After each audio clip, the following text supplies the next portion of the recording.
oui, en fait, nous sommes pour ci, pour ça, alors qu'au fond, ils n'y croient pas. Donc c'est juste, comme Queen a dit, pour parler, parler, voilà. Et d'ailleurs, pour parler, il faut rappeler quand même qu'au mois d'août dernier, lors de sa tournée africaine, Antonio Blinken s'était rendu en République démocratique du Congo. Et entre autres, les sujets qui étaient évoqués sur la table avec le Congo, où il y avait des accords économiques, le soutien sur la chose climatique, également l'organisation d'élections libres et démocratiques. Bref, c'était une façon déjà d'initier une certaine collaboration. Et quand on sait quand même des États-Unis qu'au-delà de la chose, ou du moins dans toutes les questions politiques, il est également de manière sous-jacente parfois une question économique. Cela soulève beaucoup d'autres interrogations quant à savoir s'il n'y aurait pas d'une certaine façon l'appui de Washington à Kinshasa, une espèce déjà de tentative à consolider justement ces rapports de collaboration sur le plan économique, quand on connaît la richesse du sous-sol congolais qui alimente, il faut le dire, à plus de 50% toute l'industrie téléphonique mondiale et voire même dans le domaine de l'armement avec l'uranium et bien d'autres. Bref, on a l'impression que c'est un gâteau dont tout le monde veut avoir sa part, la République démocratique du Congo. Et pour ce faire, à chaque fois qu'il y a une approche, fût-elle diplomatique, vis-à-vis du Congo, on a quand même envie de se poser la question de savoir: est-ce que c'est simplement une démarche dans le sens, effectivement, le fait montre de diplomatie, d'altruisme, d'humanité vis-à-vis des populations congolaises, ou en toile de fond, il y a une espèce de démarche également à pouvoir grappiller sa part du gâteau. Parce que même dans cette instabilité sécuritaire qui sévit là-bas, on ne s'éloigne pas du fait que les groupes rebelles qui sévissent depuis des années dans cette partie, à l'est de la République démocratique du Congo, sont alimentés, du moins même sur le fait des armes, par des grands groupes internationaux. On ne produit pas les armes quand même en Afrique, il faut se le dire. Comment ces rebelles arrivent à se fournir en armes, à pouvoir durer dans le temps, parce que si malgré toutes les tentatives à faire stopper leur velléité dans cette zone, ça essuie à chaque fois des échecs, c'est que d'année en année, ils s'arment davantage, ces groupes rebelles. Et le M23 aujourd'hui, effectivement, des armes qui coûtent énormément cher. Des rebelles qui n'ont pas accès. Voilà. Comme ils nous disent dans les informations, accès direct effectivement. À la ville. Mais ils font comment? Il y a du trafic d'armes qui se fait, et on connaît quand même ces pays qui sont grands producteurs d'armes. Voilà. C'est vrai que c'est un marché noir pour d'aucuns qui vont dire qu'il y a des trafiquants d'armes qui arrivent à les approvisionner. Mais c'est des groupes rebelles qui arrivent également à se faire un assez bon capital quand même du fait de puiser également dans les ressources minières, à pouvoir les vendre sur un marché noir et bénéficier de ces armes. Marché noir qui en grande partie est un marché également qui se tourne vers les pays les plus riches, les plus développés, qui ont besoin de ces ressources pour approvisionner leur industrie. Donc vraiment, il y a toujours anguille sous roche lorsqu'on évoque la question de la République démocratique du Congo sur le plan politique, parce que entre la politique et les ressources minières et la question économique, parfois le fossé, ou du moins la frontière, elle est parfois inexistante même. Donc Washington qui prend parti, plutôt que d'évoquer une approche plutôt diplomatique, ou du moins une approche de manière à concilier les deux parties, ou du moins à convoquer les deux parties. Pourquoi cette espèce de soutien direct d'emblée à la République démocratique du Congo? On évoque quand même une situation qui simplement doit être prouvée. On doit aller sur la base des preuves pour pouvoir accuser l'une ou l'autre des parties. Mais tant qu'on en est à des morts d'hommes, il est important, je pense quand même, de pouvoir calmer le jeu, ou du moins d'apporter des éléments de preuve quant à dire nous apportons notre soutien à la RDC parce que nous savons effectivement que le Rwanda, de telle manière, ils ont quand même des armes, des appareils de dernière génération pour pouvoir appuyer par des preuves toute espèce de sortie qui pourrait incriminer le Rwanda. Donc voilà. Alors, s'il fallait que j'ajoute quelque chose, pourquoi, quand c'est la RDC qui est mal en point, justement, dans une situation d'insécurité, mais pourquoi le Rwanda ne se bouge pas? Vous vous rappelez justement que du côté, je crois, du Tchad, quand le président Mahamat venait à peine d'arriver, il y a eu des problèmes d'insécurité. On a vu des réactions du Cameroun, du Congo, Burundi. Ils sont vraiment partis de loin. Ce n'était pas que les pays de l'Afrique centrale et encore de la sous-région. Alors, la question que je me pose aujourd'hui, c'est pourquoi autour du Rwanda ou encore de la RDC, ils sont muets? Ça, c'est une question que je suis en train de me poser depuis un moment. Et comment les chefs d'État de l'Est, donc de l'EAC, qui se sont jusqu'ici manifestés. Il n'y a que les deux. Hein. Oui, on va se rencontrer sous l'invitation du président angolais. J'oublie son nom. Joao Lourenço. Et après, il n'y a rien. Ils ont terminé peut-être la rencontre. Ils repartent. Et ce sont les mêmes choses qui recommencent. Donc, il faudrait peut-être que ces chefs d'État soient un peu sincères. S'ils disent vraiment aimer le peuple congolais, franchement, qu'ils arrêtent. Parce que j'ai l'impression que les deux jouent à un jeu. Mais moi, je dis que ça dépend des deux chefs d'État, de Tshisekedi et Kagame. S'ils veulent vraiment que ce problème cesse dans l'Est de la RDC. Parce que le Kigali ne perd rien.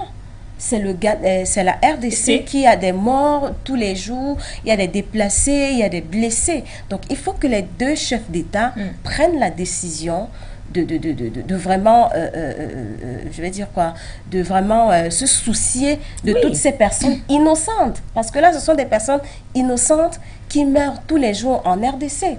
Malheureusement. Malheureusement. Donc, pour moi, il faut bien que les deux chefs d'État se mettent d'accord et puis on verra par la suite. D'accord. Alors, nous allons poursuivre avec le programme de ce jour. C'est vrai que notre consultant, M. Noubissi Wafo, qu'on doit normalement avoir par téléphone, ça ne se fera pas encore aujourd'hui. On espère que demain, ça se fera. Voilà. Donc déjà, toutes nos excuses, chers téléspectateurs. Mais ce n'est pas une raison pour laquelle vous ne devez pas participer sur la page Facebook ou encore sur YouTube avec justement vos différentes contributions. Apportez vos contributions, ce que vous pensez de cette thématique. Et puis, ben voilà, on pourra également répondre à vos préoccupations. Alors, de suite, après justement le sujet du jour et la réaction, nous allons passer à l'info du jour. L'info du jour avec, bien sûr, je crois que c'est Imam ou toi encore? Oui, c'est moi, mais je vais faire la passe à Kouichou pour les unes du jour. D'accord.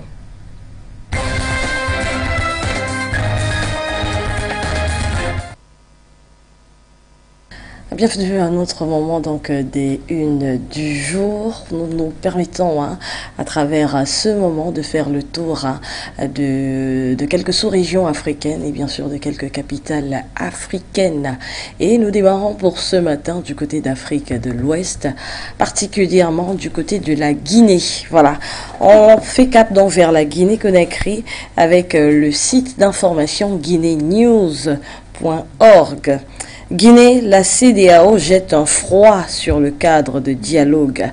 C'est un éditorial que nous propose ce matin le site d'information guinéen. L'idée de délocalisation du cadre de dialogue interguinéen dans un autre pays de la sous-région qui a affairé lors du récent sommet de chefs d'État de la Communauté économique des États d'Afrique de l'Ouest, la CEDEAO, risquerait de jeter un froid UEMOA dans les rapports entre cette organisation et le pouvoir de Conakry. Voilà, ce rapport, ou du moins cette potentielle relation tendue entre la CEDEAO et Conakry, qui est donc évoquée dans cet éditorial, compte tenu des dernières mesures prises par l'instance sous-régionale ouest africaine. Je vous invite donc vivement à lire cet article daté de ce matin, traité par guineanews.org. Après Guinée News, on reste en Afrique de l'Ouest avec Abidjan.net. Abidjan.net qui s'intéresse sur les questions économiques, toujours du côté d'Afrique de l'Ouest, UEMOA. Le taux de croissance du PIB estimé à 5,7%, président du Conseil des ministres. La 23e session de la session ordinaire, il faut le dire, de la conférence des chefs d'État et de gouvernement de l'Union économique et monétaire ouest-africaine s'est tenue hier lundi. C'était dans l'un des hôtels les plus huppés de la capitale économique ivoirienne, du côté d'Abidjan, sous la présidence notamment du chef de l'État ivoirien, Alassane Ouattara. À l'issue donc de cette rencontre, le président du Conseil des ministres de l'UEMOA, le Togolais Sani Yaya, a présenté la situation économique de l'UEMOA en 2022 et après donc le huis clos, les chefs d'État, il a indiqué que le taux de croissance du produit intérieur brut dans le PIB de l'Union est estimé notamment à 5,7% en 2022 après 6,1% pour l'année précédente, c'est-à-dire l'année 2021. En tout cas, les chiffres avec toutes les précisions, c'est bien sûr dans cet article de Abidjan.net. On reste en Afrique de l'Ouest, on fait cap du côté du Togo cette fois, mais toujours sur des questions économiques dans Togo First. Le Togo espère trouver un nouvel accord avec le FMI d'ici fin premier trimestre 2023. En discussion avec le Fonds monétaire international depuis l'année 2022, le Togo espère trouver un nouvel accord avec l'institution de Bretton Woods, bien sûr, d'ici la fin du premier trimestre 2023. Une déclaration notamment de Sani Yaya, le ministre de l'économie et des finances, dans une interview lors du sommet de l'industrie financière africaine qui s'est tenu à Lomé. C'était entre les 28 et 29 novembre dernier. Vous avez dans cet article quelques extraits, notamment du ministre Sani Yaya de l'économie et des finances du Togo, qui simplement donne une situation globale de la situation, de la position économique du Togo à cette fin 2022. Du côté du Mali également, on s'intéresse dans notre tour des unes, notamment avec maliweb.net. Justice, les hommes du pouvoir judiciaire suspendent leur grève pour laisser place au dialogue avec les autorités de transition. Du 29 au 5 décembre 2022, il faut rappeler que les deux syndicats de la magistrature, à savoir le syndicat autonome de la magistrature, en abrégé SAM, et le syndicat libre de la magistrature, le SILIMA, ont observé une grève de 5 jours qui a paralysé le système judiciaire au Mali, et soucieux du devenir donc du pays et pour l'apaisement du climat social, simplement pour que la défense de l'intérêt général soit au beau fixe. Les magistrats, suite à une réunion conjointe qui s'est tenue hier, lundi 5 décembre, ont donc décidé de suspendre le mouvement de grève qui était alors en cours jusqu'à hier. Les raisons du pourquoi, c'est bien sûr dans cet article de maliweb.net. On s'intéresse à l'actualité du côté d'Afrique centrale, avec notamment l'actualité du côté du Tchad, avec Alwida Info. Voilà, Alwida est de retour. Une évaluation de la participation des jeunes aux assises nationales nous propose notamment cet article d'Alwida Info. N'Djamena, le comité de coordination du mécanisme de la participation des jeunes au dialogue national inclusif et souverain, a organisé un atelier d'évaluation de la participation des jeunes à ces assises nationales, et ça se tenait notamment hier 5 décembre, et l'objectif de de cet atelier était notamment de permettre aux participants d'évaluer la participation tant quantitative que qualitative des jeunes au grand dialogue, au dialogue national inclusif et souverain, pour avoir élaboré une feuille de route des actions sociales et des plaidoyers pour la mise en œuvre notamment des recommandations de ces jeunes. Le compte rendu, c'est à lire dans Aluida Info. En Afrique centrale, on y reste. Au Cameroun, notamment, on fait un tour en kiosque avec l'info à chaud. Avec l'info à chaud, donc le journal qui nous propose en une ce matin cette question qui interpelle beaucoup de Camerounais: pourquoi la vie sera plus chère en 2023? Il est déjà prévu notamment l'augmentation des prix de l'essence, du gazole, du gaz et du pétrole, et il est évoqué notamment une montée des prix des timbres et même autres frais fonciers, toutes choses qui signifient que les coûts de production et de transport augmenteront, et donc les prix de vente augmenteront aussi, notamment sur les denrées alimentaires. En tout cas, c'est un éditorial, c'est un point de vue que nous propose en page 5 de ce matin au Cameroun, l'info à chaud. Voilà, et si vous voulez donc avoir cette information au plus chaud, encore bien chaude, vivement fait de faire un tour en kiosque. Pour sortir, on reste au Cameroun avec le quotidien Mutation, qui s'intéresse notamment à l'appui aux micro-projets au Cameroun, les députés amputés.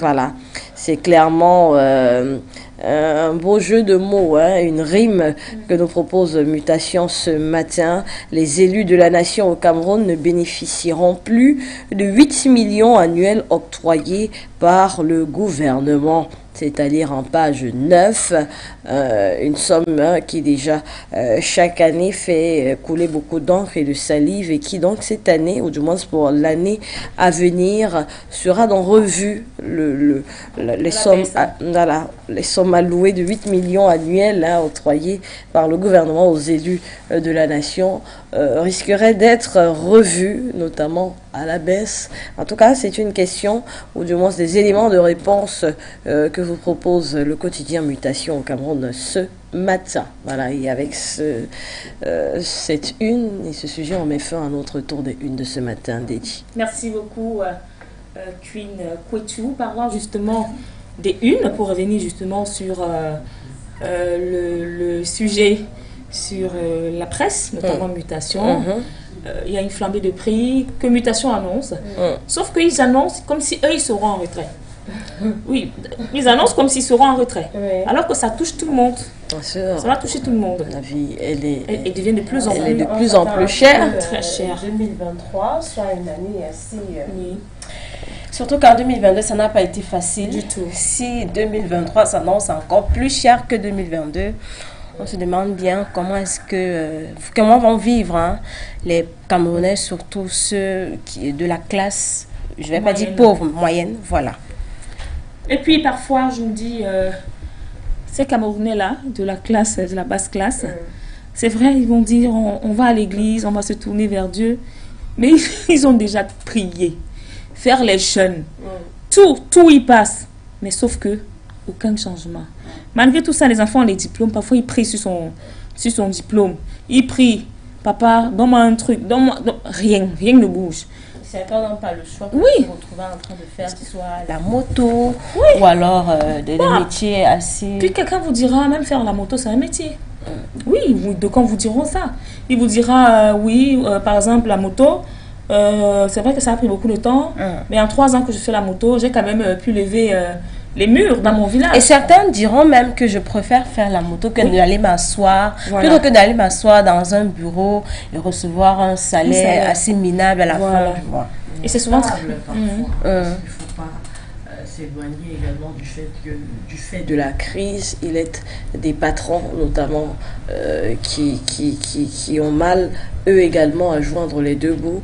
Et c'est une situation malheureusement qui fait, ou heureusement allez savoir, qui fait que les jeunes aujourd'hui, bien que bardés de diplômes au Cameroun, se tournent vers le secteur informel.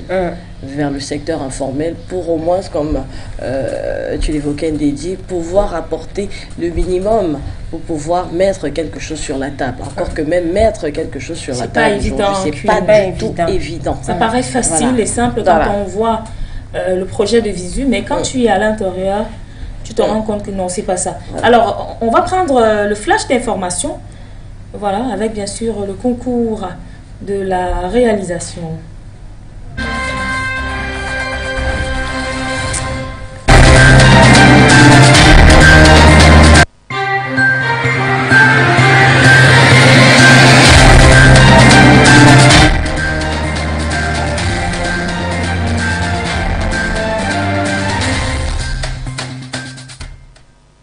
Mesdames, Messieurs, bonjour. Bienvenue à cette édition du Flash Info sur For You Télévision, la chaîne panafricaine.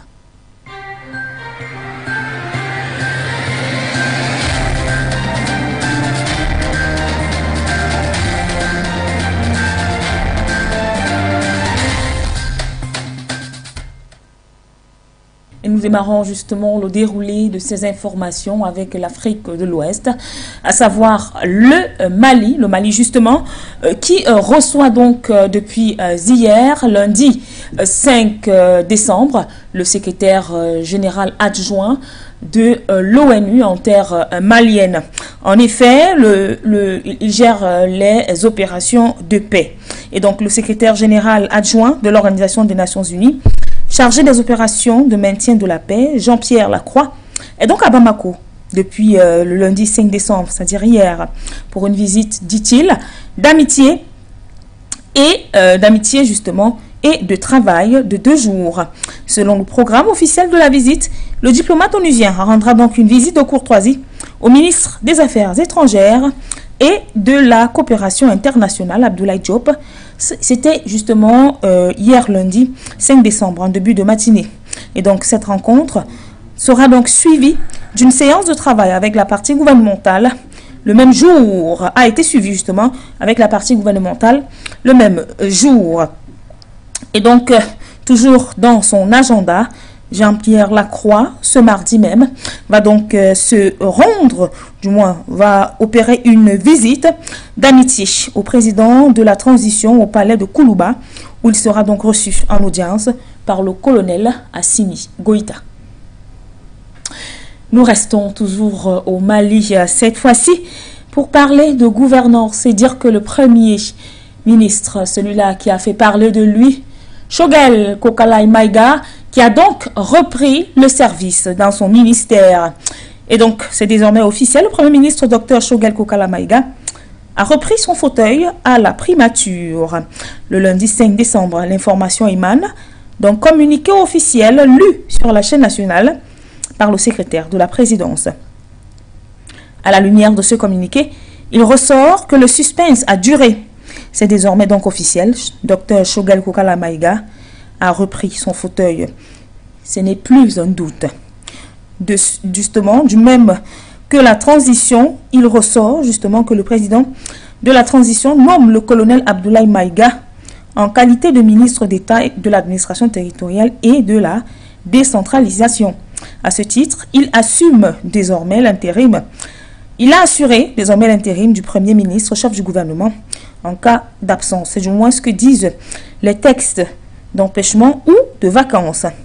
Dans la même lancée, le décret numéro 2022-0485/PTRM du 21 août 2022, désignant le colonel Abdoulaye Maïga en qualité d'intérimaire du Premier ministre, fut donc abrogé depuis la journée d'hier, lundi 5 décembre. Et donc, le docteur Choguel Kokala Maïga a tous ses droits pour reprendre sa fonction en qualité de chef du gouvernement. Ce, après 4 mois de repos forcé pour des raisons de santé. Allez, du côté du Soudan, nous parlons encore de la situation sécuritaire qui bat son plan de ce côté-là.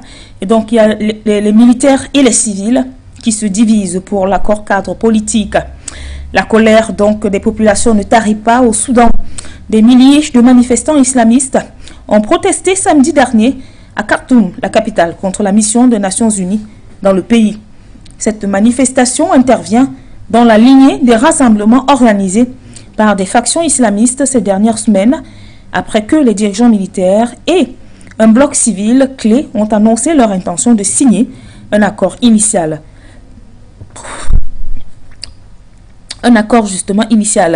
Des milliers de manifestants islamistes ont protesté samedi à Khartoum, la capitale, contre justement cette mission.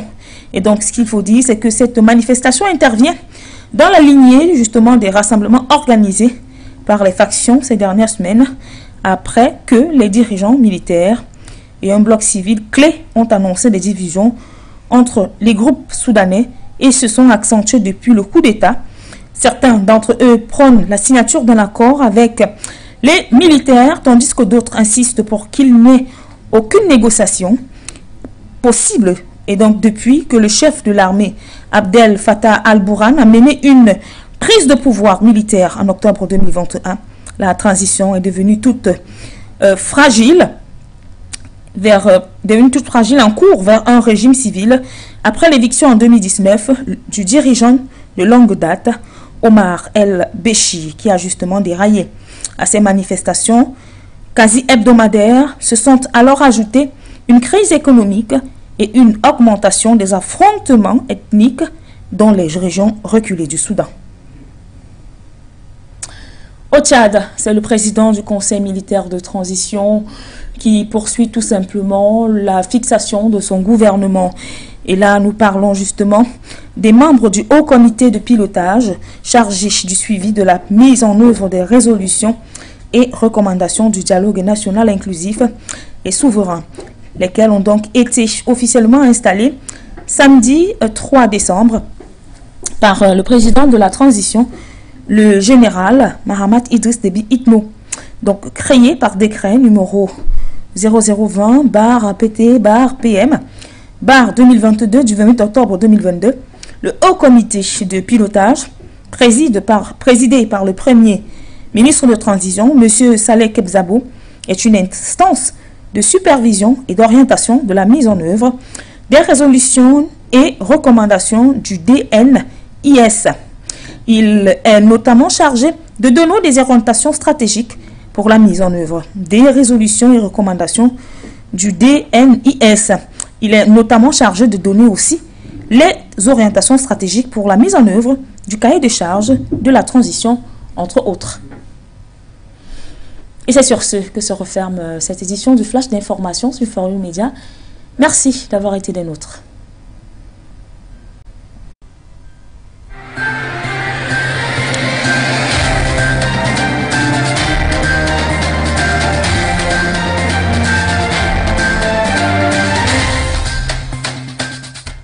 Bienvenue sur les antennes de For You Media Africa, votre fidélité nous honore. Nous démarrons ce flash d'information du côté de la République démocratique du Congo, parler bien sûr du bilan du massacre de Kishinchi qui s'est donc alourdi. Les autorités congolaises ont annoncé le lundi 100 décembre 2022 que le bilan du massacre des civils dans la localité de Kishinchi, contrôlée par les rebelles du M23 dans l'est de la République démocratique du Congo, est passé d'une centaine à 272 morts. Le massacre a été perpétré le 29 novembre dans cette localité située dans le territoire du Rutshuru, contrôlée par les rebelles du mouvement du 23 mars, accusés par les autorités congolaises d'être soutenus par le Rwanda. Lors d'une conférence de presse dans la capitale Kinshasa, le ministre de l'Industrie Julien Paluku a déclaré que le bilan est donc passé d'une centaine à 272 morts, dont une centaine d'enfants et autres personnes qui se trouvaient dans une église adventiste. Un hôpital a également été visé, a soutenu Julien Paluku, qui a dirigé la province du Nord Kivu entre 2007 et 2019. De son côté, le secrétaire d'État américain Anthony Blinken a annoncé avoir eu une conversation productive avec le président Paul Kagame pour souligner le besoin de paix et de sécurité dans l'est de la République démocratique du Congo. Le diplomate américain a affirmé avoir exhorté le Rwanda à honorer les les engagements pris à Luanda, notamment en mettant fin au soutien du Rwanda au M23.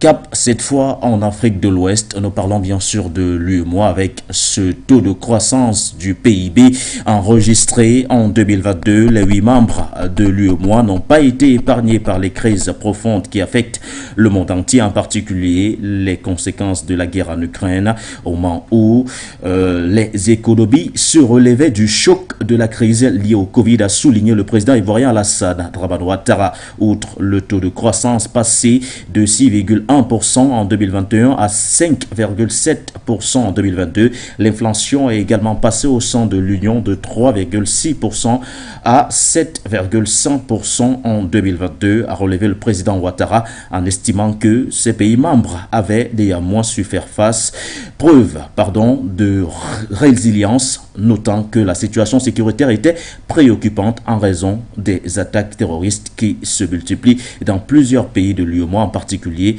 au Burkina Faso et au Mali. Il a par ailleurs relevé qu'une partie des dépenses qui auraient dû être affectées à l'éducation et à la santé l'ont été à la défense et à la sécurité.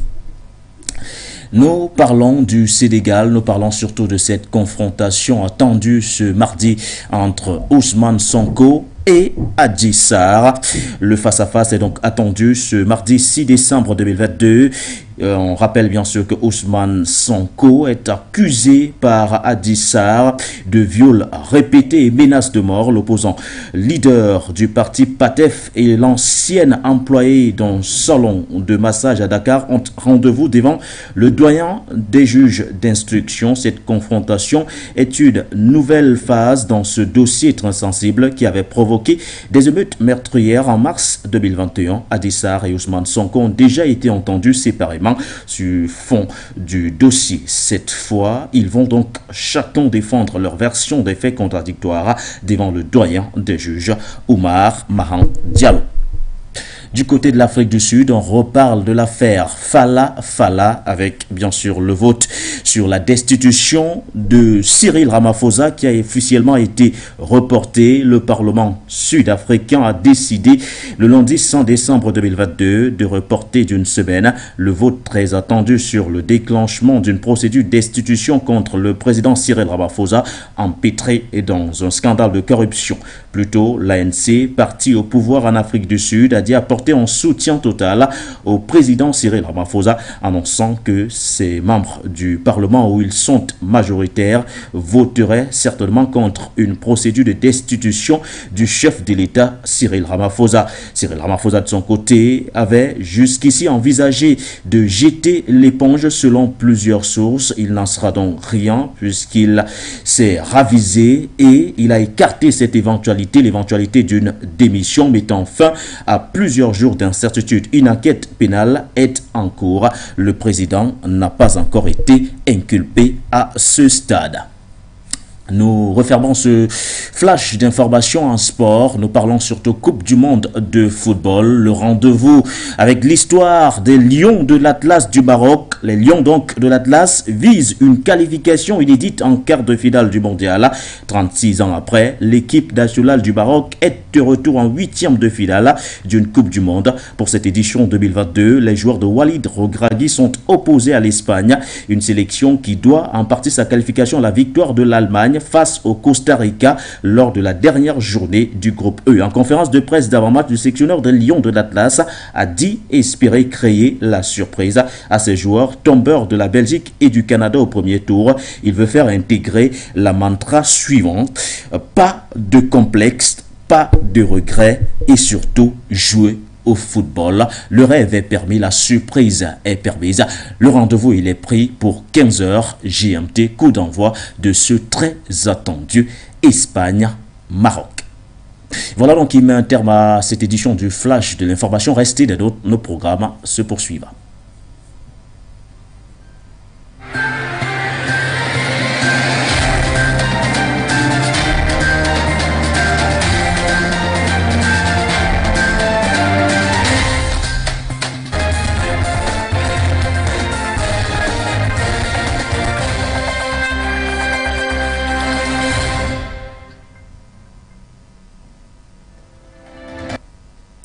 Et c'est avec justement ce double flash, voilà, que bientôt, dans quelques petites minutes, nous allons mettre un terme à cette édition du flash d'information.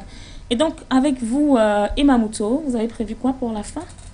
Je crois que je vais faire une fois de plus la passe à Queen. Chou. Tourner le ballon. Justement, on aura un peu de ballon dans notre moment image du jour. Mais la première, c'est celle d'un anniversaire. Ça se célébrait dimanche dernier et ça a assez fait parler quand même sur les réseaux sociaux au Cameroun. L'anniversaire de Dame Chantal Vigoureux. Voilà. Là, plus connue. Chantal Fulchéry Vigoureux, voilà, plus connue bien sûr sur le nom de Chantal Biya, la première dame du Cameroun, qui soufflait donc sur sa 52e bougie le 4 décembre dernier. Wow. Elle qui est née donc à Dimako, dans la province de l'Est, au Cameroun, d'un papa français, Georges Vigoureux, et d'une mère, bien sûr, camerounaise, Rosette Ndongo Mengolo. Voilà, Chantal Biya, qui est donc depuis 1994, depuis le 23 avril notamment, mariée au président Paul Biya, et depuis lors est donc la première dame du Cameroun, la troisième première dame que le Cameroun aura connue après la première dame notamment de la femme de l'ancien et premier président du Cameroun, Amadou Ahidjo, et bien sûr Irène Biya, qui était donc la première épouse du président Paul Biya, et elle donc Chantal Biya, qui fait quand même l'unanimité auprès des Camerounais du fait de ses engagements dans le social, du fait notamment de son soutien ou de sa lutte contre le sida. On se souvient notamment de ces associations qu'elle a mis sur pied, Synergie africaine, voilà, ou encore le Cercle des Amis du Cameroun, le CIRAC, qui milite à sa façon quand même à pouvoir apporter du soutien sur le plan social à différentes couches, également établissements hospitaliers et bien d'autres, sur bien d'autres plans également. Voilà, c'est donc entourée de la famille, de ses fils, et elle qui a donc eu 2 enfants avec le président Paul Biya, Brenda et Junior Biya. Elle soufflait donc sur sa 52e bougie, encore plus belle que jamais, et sourire grand aux lèvres. Le temps lui va bien. On dirait qu'elle est comme de ces bons vins dont on dirait que il se bonifie avec le temps. Voilà, donc joyeux anniversaire. Avec quelques petits jours de retard. Quelques 2 jours, voilà. C'était à cette grande dame qui soutient de plus en plus la culture camerounaise. Lors de la dernière édition de Miss Cameroun 2023, c'était à Yaoundé, Madame Chantal Biya a participé et elle a même remis la couronne à la nouvelle Miss Cameroun. Effectivement. Et même à d'autres événements organisés par des médias du secteur privé, on la voit quand même y mettre du sien quant à montrer qu'elle est la première dame de toutes les couches du Cameroun.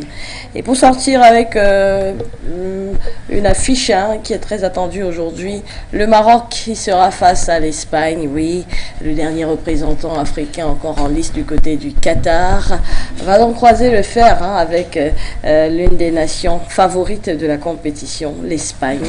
Et on croise les doigts, c'est à partir de 16h GMT, en espérant que voilà, une équipe africaine pourra donc traverser ce palier des 8e de finale, quand on sait que le Sénégal, lui, il est tombé donc d'entrée de jeu dans ces 8e de finale. Allez le Maroc, bien le bonjour à ceux qui nous regardent du côté de Casablanca et peut-être qui sont du côté de Doha et qui vont donc être des gradins pour soutenir cette équipe marocaine.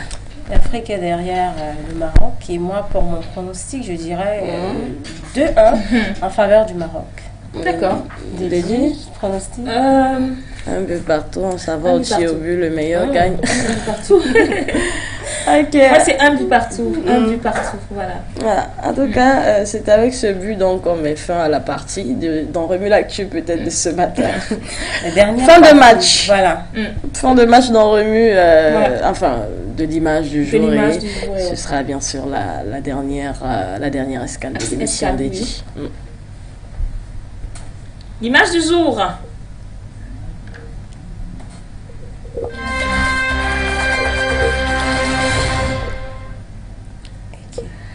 Voilà, c'était donc en lieu et place d'une image, c'était donc les 2 images du jour que j'ai pu vous servir, celle de l'anniversaire de Dame Chantal Biya et également cette affiche au Qatar dans cette Coupe du Monde 2022 entre le Maroc et l'Espagne. Voilà, donc sur ces 2 images, on va dire qu'on se retrouve demain encore pour un autre moment de l'image du jour sur On remue l'actualité.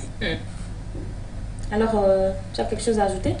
Non, j'ai dit mon pronostic, 2-1 en faveur du Maroc.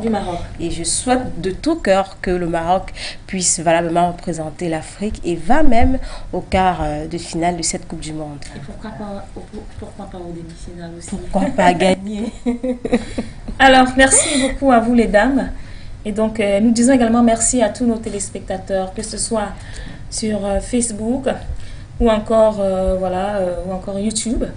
Voilà, ne manquez pas d'apporter vos différentes contributions avec des messages, voilà, pour encourager et pourquoi pas pour pas seulement encourager mais également réagir face à nos différentes thématiques. Voilà.